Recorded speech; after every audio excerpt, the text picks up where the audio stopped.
بسم اللہ الرحمن الرحیم۔ عن سلمان رضی اللہ تعالی عنہ قال قیل له قد علمکم نبیکم صلی اللہ علیہ وسلم کل شیء حتی الخیرات قال فقال اجل لقد نہانا ان نستقبل القبلۃ لغائط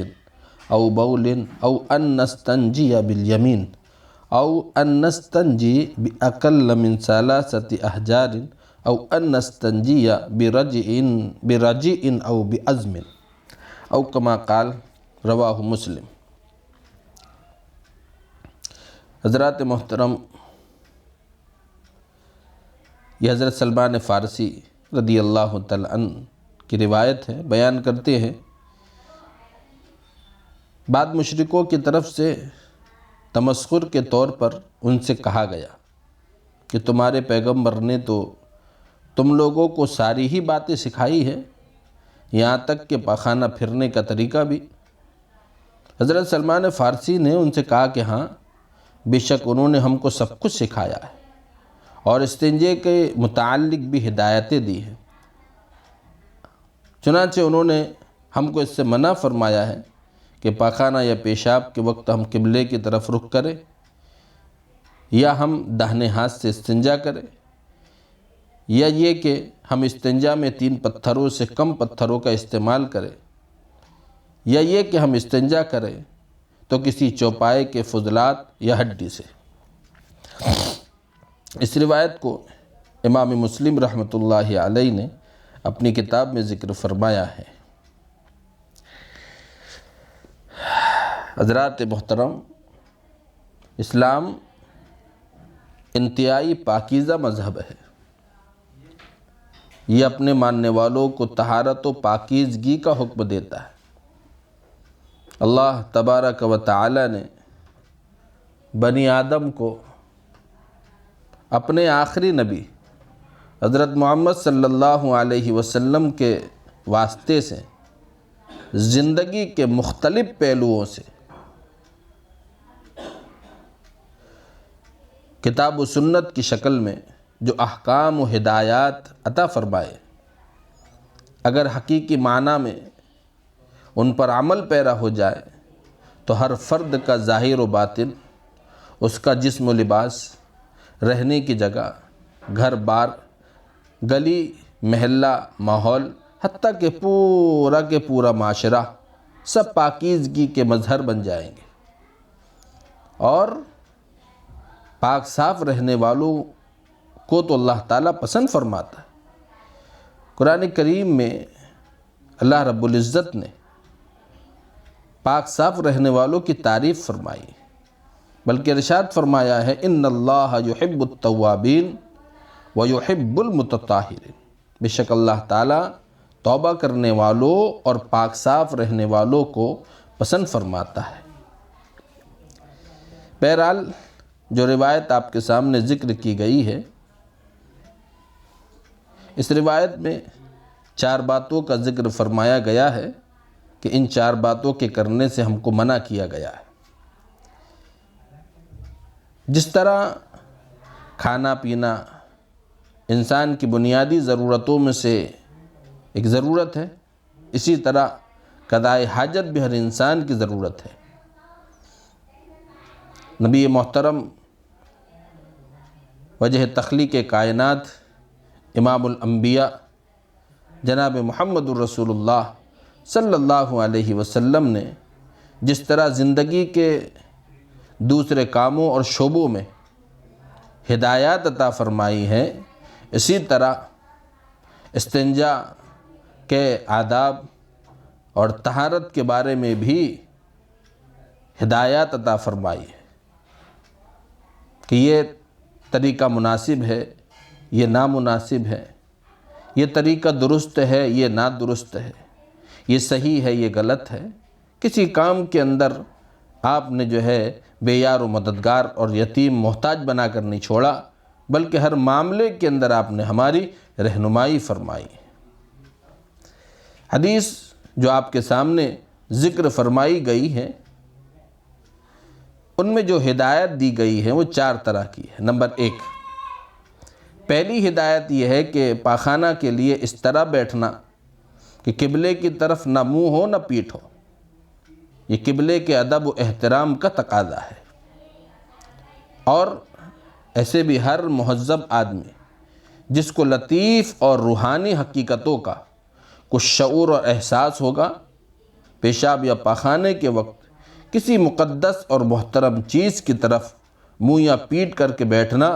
بے ادبی اور گوار پن سمجھا جائے گا۔ جب وہ اس کو گوار پن سمجھتا، اور یقیناً جو بھی مقدس محترم مقامات ہے ہمارے ہو یا دیگروں کے، ہمیں جو ہے یہ اس بات کا اختیار نہیں دیا گیا ہے کہ ہم ہر ایک کی تذلیل کرتے رہیں، بلکہ ہم جس طرح اپنے قبلے کی، اپنے کعبہ کی تقدس و عظمت کو بٹھائے ہوئے ہیں، اسی طریقے سے ہمیں منع کیا گیا ہے کہ ہم اوروں کے محترم مقامات کی بے حرمتی کریں، اور ہمیں خود اپنے قبلے کی بے حرمتی کرنے سے روکا گیا ہے۔ جیسے کہ آپ نے فرمایا ہے کہ تم قبلے کی طرف منہ یا پیٹھ کر کے استنجا نہ کرو، یہ بے ادبی ہے، یہ جاہل پن ہے، ناواقفیت کی علامت ہے۔ دوسری ہدایت جو اس روایت میں ذکر فرمائی گئی ہے، نبی کریم صلی اللہ علیہ وسلم نے فرمایا کہ داہنے ہاتھ سے جو عام طور پر کھانے پینے، لکھنے پڑھنے وغیرہ سارے کاموں میں استعمال ہوتا ہے، اور جس کو ہمارے پیدا کرنے والے نے ہی پیدائشی طور پر بائیں ہاتھ کے مقابلے میں زیادہ صلاحیت عطا فرمائی، اس کو فوقیت عطا فرمائی، ہر اچھے کاموں کے لیے انتخاب دائیں ہاتھ کا کیا گیا ہے بائیں ہاتھ کے مقابلے میں، اس لیے اس کو استنجے کی گندگی کی صفائی کے لیے ہرگز استعمال نہ کرے، نہ ہی بائیں ہاتھ سے استنجا کرے۔ ہاں، مجبوری ایک اپنی جگہ ہے۔ یہ بات بھی ایسی ہی ہے کہ ہر مہذب آدمی جس کو انسانی شرف کا کچھ شعور اور احساس ہوگا، اپنے بچوں کو یہ بات سکھانی ضروری سمجھے گا کہ مجھے اپنے بچوں کو یہ بات سکھانی چاہیے، اور انسان کی طبیعت بھی اس کو گوارا نہیں کرتی کہ ایک انسان ابھی تھوڑے وقت پہلے نجاست اور گندگی کے اندر اس ہاتھ کو ملوث کرے اور کچھ وقت کے بعد اسی ہاتھ سے کھانا کھائے، گویا کہ ایک قسم کی گھن اور ایک قسم کی جو ہے نفرت پیدا ہو جاتی ہے، اور انسان کی فطرت بھی اس کو قبول نہیں کرتی۔ تیسری بات اس حدیث میں جو ذکر فرمائی گئی ہے کہ آپ صلی اللہ علیہ وسلم نے جو ہدایت فرمائی ہے، استنجا میں صفائی کے لیے کم سے کم 3 پتھر استعمال کرنے چاہیے، کیونکہ عام حالات یہی ہے 3 سے کم میں پوری صفائی نہیں ہوتی۔ اگر کوئی شخص محسوس کرے کہ اس کو صفائی کے لیے 3 سے زیادہ پتھروں یا ڈولوں کے استعمال کرنے کی ضرورت ہے تو اپنی ضرورت کے مطابق زیادہ استعمال کر سکتا ہے۔ اسی طرح ہر ایسی پاک چیز سے یہ کام لیا جا سکتا ہے جس سے صفائی کا مقصد حاصل ہو اور اس کا استعمال اس کام کے لیے نامناسب بھی نہ ہو۔ ہم سوچ رہے ہوں گے کہ آج کون جو ہے ڈھیلوں سے استنجا کرتا ہے، صفائی کرتا ہے۔ یہ صفائی کا اعلیٰ درجہ ہے۔ اللہ رب العزت نے قرآن کریم میں ایسے ہی بندوں کی تعریف بھی فرمائی ہے، فیہ رجال یحبون ان یتطہروا واللہ یحب المطہرین۔ اس آیت کریمہ کے ذیل میں مسجد قباء کے مصلیان کے بارے میں ذکر فرمایا گیا ہے۔ نبی جی، اس مسجد میں کچھ لوگ ایسے ہیں جو پاکی کے اندر جو ہے اللہ ان کی پاکی کو پسند فرماتا ہے۔ اللہ کے نبی صلی اللہ علیہ وسلم نے جب ان سے سوال کیا کہ اے انصار، تمہاری ایسی کیا پاکی ہے، کیا طریقہ کار ہے جس کی وجہ سے اللہ تعالیٰ نے تمہاری پاکی کو پسند فرمایا ہے؟ حالانکہ اگر دیکھیں تو ہمارے اپنے خیال کے اندر وہ کوئی ایسا اہمیت کا حامل کام نہیں ہے، ہم اس کو بالکل پسند نہیں کریں گے، لیکن اللہ نے پسند کیا ہے۔ جب ان سے پوچھا گیا تو معلوم پڑا کہ وہ اپنی طہارت کے اندر مبالغہ کرتے ہیں، پہلے ڈھیلوں سے استعمال کرتے ہیں اور اسی کے ساتھ پھر وہ جو ہے پانی کا استعمال کرتے ہیں۔ اگر ہم بھی اس فضیلت میں اور اس پسندیدگی کے اندر شامل ہونا چاہتے ہیں تو اس کا نیب البدل ہمارے پاس میں موجود ہے۔ ڈھیلے اگر نہیں ہے تو ٹیشو پیپر ہے، اپنے پاس ٹیشو پیپر رکھے، پہلے ٹیشو پیپر کے ذریعے سے صفائی حاصل کرے، پھر اس کے بعد پانی کا استعمال کرے، گویا کہ صفائی کے حاصل کرنے میں یہ مبالغہ ہوگا اور اللہ رب العزت کے پسندیدہ بن جائیں گے۔ اسی کے ساتھ چوتھی ہدایت جو فرمائی گئی ہے اس روایت میں، کسی جانور کی گری پڑی ہڈی سے اور اسی طرح کسی بھی جانور کے خشک و فضلات سے، یعنی جیسے لید ہے، گوبر ہے، ان سے استنجا نہ کرے، کیونکہ زمانہ جاہلیت میں عرب کے بعض لوگ ان چیزوں سے بھی استنجا کر لیا کرتے تھے، اس لیے نبی کریم صلی اللہ علیہ وسلم نے صراحت کے ساتھ اس سے منع فرمایا ہے۔ اور ظاہر ہے کہ ایسی چیزوں سے استنجا کرنا سلیب فطرت اور صاحب تمیز آدمی کے نزدیک بڑے گوار پن کی علامت ہے۔ حضرت ابو ایوب انصاری رضی اللہ تعالیٰ عنہ حضرت جابر سے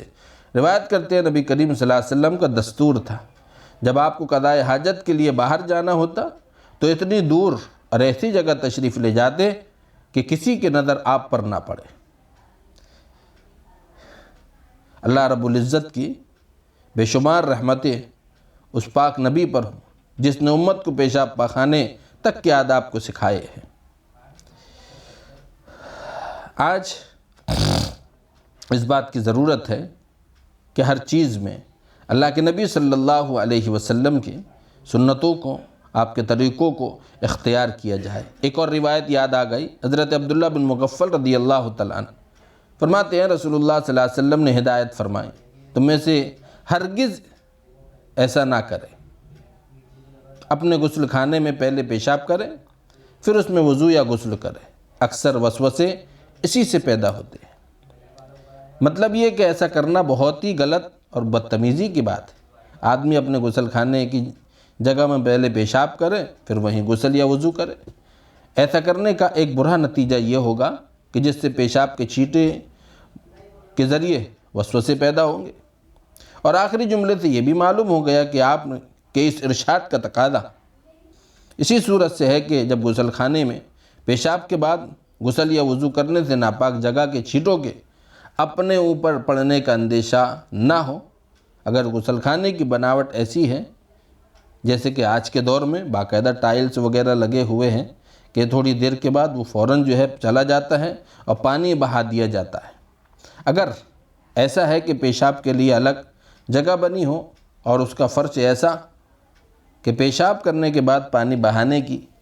ضرورت پڑے اور وہ پوری طریقے سے صاف ہو جائے تو کہا کہ اس کی گنجائش ہے اور اس پر عمل کیا جا سکتا ہے، لیکن بوقت ضرورت۔ اللہ کے نبی صلی اللہ علیہ وسلم نے اس روایت میں جو 4 باتیں ذکر فرمائی ہیں وہ 4 باتیں امت کی ضرورت ہے اور اسلام کی دین کی بنیادی اور موٹی باتیں ہیں جو آپ کے سامنے ذکر کی گئی ہے۔ اللہ تعالیٰ ہمیں اسلام کی موٹی اور دین کی بنیادی باتوں کا علم حاصل کرنے اور اس پر عمل کرنے کی توفیق عطا فرمائے۔ وآخر دعوانا ان الحمد للہ رب العالمین۔